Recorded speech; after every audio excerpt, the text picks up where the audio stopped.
Hey guys, welcome to Hawks Nest LA. I'm Nick. And I'm Jenna. And we're bringing you all things Seahawks from Los Angeles. Yep, we are. I'm so excited because I actually get to wear my Seahawks jersey again. I like it. Thank you. Looks great on you. I like it too. How many days until football season, Nick? Way too many. That's the answer off the top of my head. But if I recall, I believe there's about 90 days, which again is way too many. Yeah, we're getting closer though. Super excited. Yes. All right, let's jump right in. All right. The King County Council made a trip to the Virginia Mason Athletic Center in Renton this week and presented the team with a recognition proclaiming that June was Seattle Seahawks Month in King County. The council stated that the memories of the Seahawks win in Super Bowl 48 are as vivid today as they were in February. And even before they became Super Bowl champs, the Hawks held a special place in King County. Today is a celebration of that relationship and the greatest fans in the NFL. Wow, Nick, has Seattle gone too far? At some point, should we stop celebrating? You know, maybe, I'd say at some point, but I don't think that point has come yet, because we are still the Super Bowl champs. Right. So, and the new season hasn't even started, so I think it's okay to do a little celebration still. Do you find it odd that it's 4 months after the Super Bowl has ended that we just all of a sudden decide to declare June Seahawks Month? It was a little late, but maybe it's, you know, we started OTAs a few weeks before, That's right. So June is when they're really starting to pick up their prep to win another Super Bowl. So maybe the King County wanted to give them, you know, some little assistance, a little motivation to work hard in this off season again. Yeah, I think that's a good point. I think also maybe the politicians don't have a lot to do. And that's kind of obvious. Maybe they're just bored, I don't know, and coming up with stuff. They also apparently named the original 12th man, is that what it was? And yeah, the original 12th man, and they awarded it to the Federal Way councilman, Pete Von Reichbauer. And they're saying he's like the 12th man? The 12th man. I don't know if I like that. Yeah, apparently this guy is the one that's credited with trying to find a new owner for the Seahawks team. But again, it's like councilman to councilman. We're just awarding awards to politicians. It's nepotism. They give their politician buddy a 12th man award. He gives them some other political favor. City, I don't know. Yeah, but I would just like to point out, I was in Seattle like 2 weeks ago, and I was at the Cheesecake Factory, and I saw Seahawks there at the Cheesecake Factory, and do you know, not one person like even paid attention to them, went and gave them like a congratulations or a high five or took a picture or got their autographs, nothing. Like, what is going on in Seattle that we're not like cheering these guys everywhere they go? Well, I have a question. Yeah. Did you do any of that to them? No, but I was super excited. Oh, I was super okay. excited. And I took a picture of them, and I'm going to show you that picture. I think we can put it up right now. Was it like super, were they smiling, HD quality, and they were cheesing and celebrating championship for you, or was it a little different? It was kind of like I was really far away, and I snuck a picture because I didn't want them seeing I took a picture, but nobody else cared is my point. I was like all smiles, super excited. Like I was checking out everyone else, and they didn't even care. They could have cared. They could have been doing the same thing as you. But taking their little sneaky pictures. And, it is possible. You know, on one hand I say, yeah, it's great. Let's celebrate, go up to them, take pictures. But on the other hand, they're just out trying to have dinner. So maybe it was nice of all of us 12th men that were there that saw them to let them enjoy their Cheesecake Factory. You know, you have a point. But I still, if I were there, I would have taken a picture. Yeah, I regret it now. I definitely regret it now. All right, let's move on to our next story. So we're in the off-season. Teams are starting to practice, and scouts and sports writers are starting to look at the teams and sizing them up for next year. So we've got Mark Tenier of Sports on Earth. He just published his offensive line rankings for 2014. He placed the Seahawks line at number 30 in the league, and he called the Seahawks O-line the Achilles heel of the team. Now, what do you think? Does Mark have a point here, or is it just some of the usual hating on the Seahawks that's going on right now? I think it's a little bit of both. I mean, we didn't have a really good offensive line last year. That didn't really stop us. Russell Wilson, I think, got sacked 44 times, which is really bad. That's a lot. And now we've lost 2 starters, right? How do you pronounce his name? I love it, because I know how to pronounce his name, and most people can't. Bruno Giacomini. Yes, to the New York Jets. I practiced it a lot. Good. And Paul McKeeston, is that right? McQuiston to the Cleveland Browns. They're not on our team anymore. We don't care. That's true. We don't care anymore. Right. Yeah, and so we have our starters: Unger, Sweezy, and Again, I'm just brutal by using these names. Okay, but this guy's coming off the off season with a foot surgery, so it looks like we have 2 starting positions for 2014. We have the left guard and right tackle. And the May draft came, and we added Justin Britt and Garrett Scott, and then we find out Garrett Scott has a heart condition. Unfortunate. And he might not ever be able to play in the NFL, which totally sucks for him, and it sucks for our team because he's so talented. Yeah, I'm nervous. I think this could really, really hurt us. I mean, who's going to fill these positions? Well, here's the thing. Granted, our O-line, I think calling the O-line the Achilles heel is probably accurate. But who wouldn't like to be the Achilles heel of a championship team? So by calling them the Achilles heel, yeah, I think they are our weakest link, but they're a weak link among a very, very, very, very strong chain. So just because they are the weakest link doesn't mean that they're actually a weak link. Now, can they work on things? Can they be stronger? Most definitely. And we got to keep Russell safe.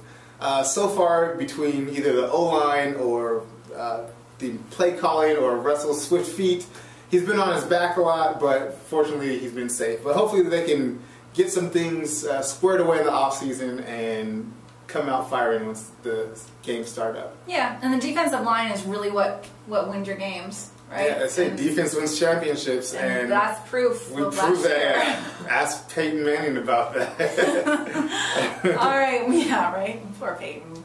Okay, moving on. Cam Newton and Richard Sherman are the finalists in the online balloting to determine who will be on the cover of the Madden NFL 15 video game.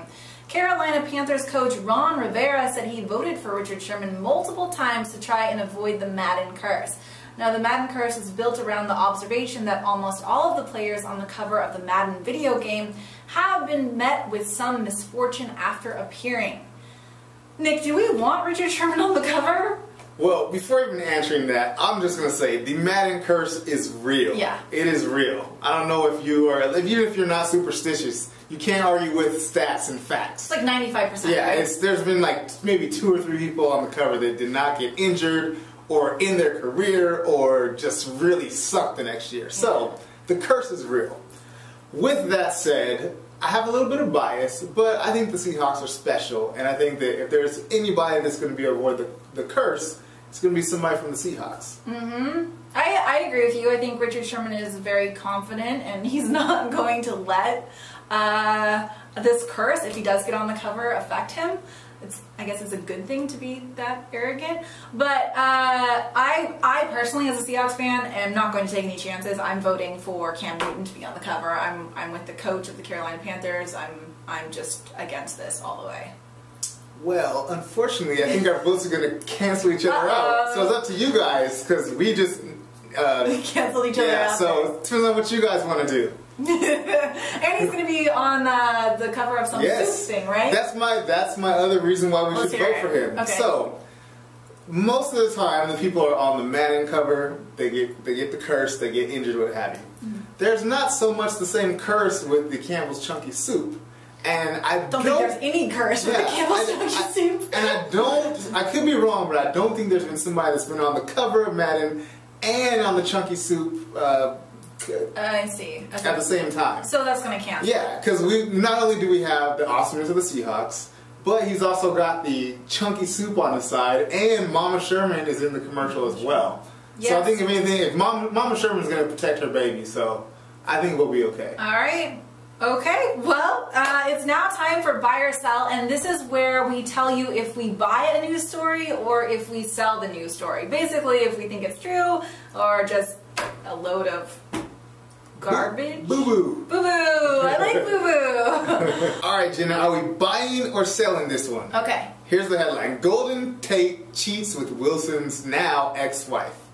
So Seattle Seahawks quarterback Russell Wilson filed for divorce last month from his high school sweetheart, Ashton Meem. The divorce comes just after 2 years of marriage, and it's for undisclosed reasons. Without being asked, Golden Tate took to Twitter vehemently denying that he'd had an affair with Wilson's wife. Golden Tate recently signed with the Detroit Lions. So are we buying this or are we selling this one? I'm buying it. I mean, I think it's really weird that Golden Tate, like, upon one rumor, without even being asked, just takes to Twitter and says all this stuff like, no, I haven't been with what's her name again? Ashton meme, you know, I have a girlfriend, I love her, and my girlfriend's friends with her girlfriend, and just seemed over the top kind of a denial. I don't know. And then he gets transferred, or he signs with the Detroit Lions. It's a little suspicious. I mean, I will say there are some suspicions and everything, and I see that, but I'm selling this one. Really? Here's why. Okay. You've got Golden Tate, Super Bowl champion, getting ready to sign, or maybe at the time when they were cheating, he probably, or allegedly cheating, hadn't signed yet, but knowing that he's going to be coming into a lot of money. If you've seen his girlfriend, she's pretty hot. Let's throw a picture of her as girlfriend. He's also one of the stars of a Super Bowl championship team. So even if he was going to cheat on his girlfriend, he's got plenty of other girls that he could cheat on. And you know that you're working. You're working, and basically he's not your boss, but your colleague, Russell Wilson. Yeah. You're not going to go there. You're just not going to do it. Because he said before he wanted to stay in Seattle, but the money had to be right. So if, in fact, the Seahawks did pay him crazy money that he got from Detroit, he wanted to make sure that while he was in Seattle, it was a good time, that he was able to play well. You're not going to go sneaking in your quarterback's backyard in the night if that's what you're thinking. Alright guys, we're in complete disagreement, so maybe you should let us know in the comment section below what you think. Did Golden Tate cheat with Russell Wilson's ex-wife? Let us know. Alright, our next buy or sell.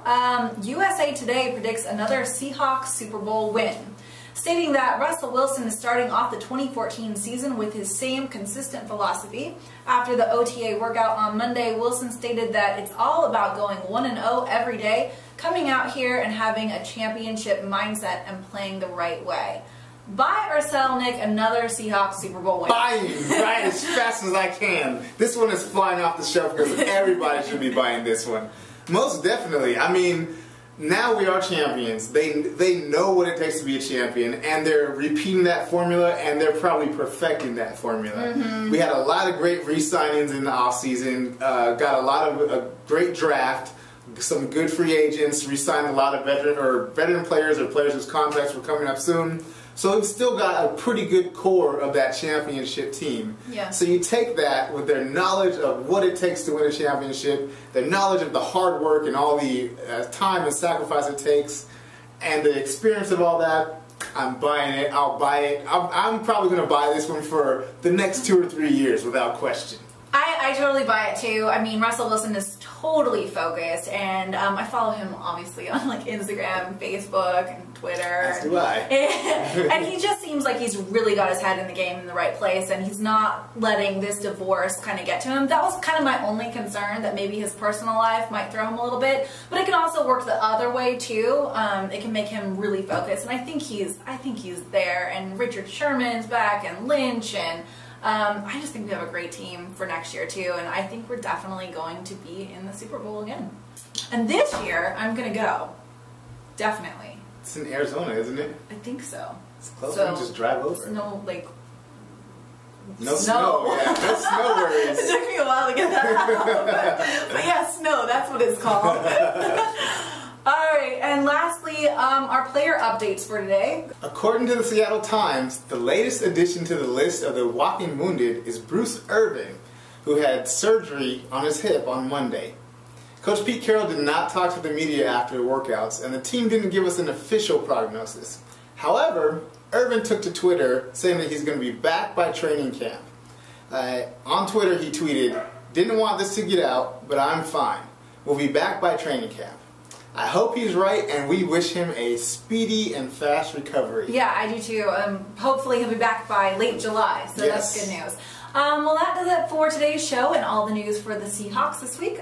Please subscribe to our channel and post any comments in the comment section below. Thanks so much for watching, and see you next week. Bye. Bye.